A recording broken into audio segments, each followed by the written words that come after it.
नमस्कार। Fate and Fortune के दर्शकों का स्वागत है। और आज की जो वीडियो का मेरा विषय है वो है वास्तु। वास्तु पे मैं पहले भी बहुत सारी वीडियोस बना चुकी हूँ, लेकिन इस वास्तु की जो वीडियो है ये वाली वो थोड़ी डिफरेंट है।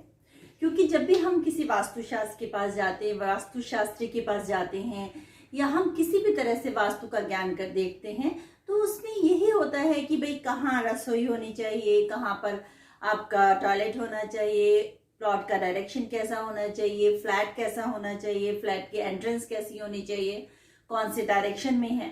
हम इन सभी चीजों के बारे में बात करते हैं। लेकिन वास्तु में और भी बहुत सारी महत्वपूर्ण बातें हैं जो बहुत जरूरी हैं अगर आप एक फ्लैट खरीदने जा रहे हैं या एक मकान खरीदने जा रहे हैं। वो है उसके चारों तरफ का वातावरण। जैसे हम एक घर में रहते हैं और उस घर का वातावरण हमें प्रभावित करता है, उसी तरह से जब हम एक कॉलोनी में, एक फ्लैट में या एक किसी भी कॉलोनी में रहते हैं या मकान बनाने जा रहे हैं, तो उसका चारों तरफ का जो वातावरण है वो हमें प्रभावित करेगा। क्योंकि हम किसी एक कमरे तक तो बंद होकर नहीं रहते, हम कमरे से बाहर भी जाते हैं, हम बालकनी में भी खड़े होते हैं। तो जो चारों तरफ का जो माहौल है वो हमें प्रभावित करता है, और इसलिए हमें केवल वास्तु घर के अंदर का ही नहीं देखना है, घर के बाहर का भी देखना है। खासकर यदि हम एक फ्लैट खरीदने जा रहे हैं तो हमें बहुत सारी चीजों का ध्यान देना होगा कि उसके चारों तरफ का जो माहौल है वो कैसा है, कहाँ पर पार्क है, कहाँ पर फाउंटेन है, कहाँ पर शाफ्ट है, कहाँ पर से जो है कहीं आपकी नॉर्थ में पहाड़ तो नहीं पड़ रहा है। वैसे तो आजकल जो मेट्रो सिटीज हैं उसमें पहाड़ मिलते ही नहीं है, लेकिन कहीं कहीं जहाँ जैसे पहाड़ वगैरह दिखाई देते हैं या ऊंची बिल्डिंग दिखाई देती है, तो हमें बाहर की डायरेक्शंस को भी विशेष ध्यान देना होगा कि डायरेक्शन में शाफ्ट किधर पड़ रही है फ्लैट के।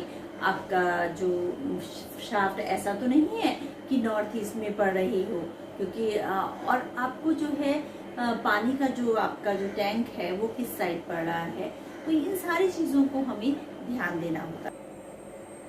अब आप सोच रहे होंगे कि घर के बाहर का वास्तु क्यों आवश्यक है। क्योंकि बाहर जो है, घर के बाहर का जो वातावरण है वो भी हमें प्रभावित करता है।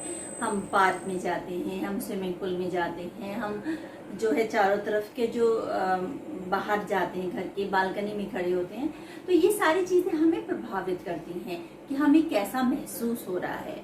एक्चुअल में जो है वास्तव में वास्तु क्या है, वास्तु वही है कि जो हमारा जो चारों तरफ का जो वातावरण है वो हमें पॉजिटिव एनर्जी दे, जो हमें कार्य क्षमता है उसको हम पूरी तरह से हम प्राप्त कर सकें, उसका पूरा हम लाभ उठा सकें कार्य क्षमता का। और वो तभी फलीभूत हो पाएगी जब हमारे चारों तरफ का जो वास्तु अनुकूल है। इसी कारण से आपने देखा होगा कि जहाँ पर बच्चों को पढ़ने का माहौल नहीं मिलता है और उनमें गुण होते हैं लेकिन वो नहीं पढ़ पाते, क्योंकि उनको अच्छा वास्तु नहीं प्राप्त हुआ। तो इसलिए वास्तु बहुत महत्वपूर्ण है। और खासकर जब हम आप फ्लैट खरीदने जा रहे हैं तो फ्लैट में हमें देखना होगा कि फ्लैट की लोकेशन कैसी है, जो फ्लैट है हमारे उसकी किस तरफ जो है स्विमिंग पूल पड़ रहा है, क्या वो गलत दिशा में तो नहीं हो गया है, सीढ़ियाँ किस तरफ हैं, अगर और एंट्रेंस कितनी खुली है, यदि आपकी एंट्रेंस कौन सी दिशा की है। यदि आपकी एंट्रेंस नॉर्थ ईस्ट है तो वो खुली होनी चाहिए और ज्यादा कंजेस्टेड नहीं होनी चाहिए। यदि साउथ की है तो कवर्ड है और कम खुली है तो चलेगी। इसी तरह से जो हमारी जो बालकनी है वो नॉर्थ में पड़े तो बहुत अच्छा है, या ईस्ट में पड़े तो और भी अच्छा है, उसमें अच्छे से धूप आएगी। लेकिन यदि ईस्ट में नहीं पड़ रही हैं तो साउथ में पड़ रही हैं, तो हमें उसके लिए कुछ बदलाव करने पड़ेंगे, क्योंकि उसमें जो है हमें कुछ कवर्ड करना पड़ेगा। लेकिन नॉर्थ ईस्ट की जो बालकनी है उसके आगे स्विमिंग पूल है तो अच्छा है, लेकिन अगर साउथ की बालकनी के आगे स्विमिंग पूल पड़ रहा है तो हमें उसे कवर्ड करा लेना चाहिए। तो और कोशिश करनी चाहिए कि हमें इस तरह का फ्लैट ना लें जिसमें इस तरह डायरेक्शन की खामियां हो। तो इसलिए हमें केवल फ्लैट का वास्तु नहीं देखना, फ्लैट के बाहर का वास्तु भी देखना है। और वो उसमें तो हम कुछ बदलाव भी नहीं कर सकते हैं, इसलिए उसको देखना बहुत जरूरी है।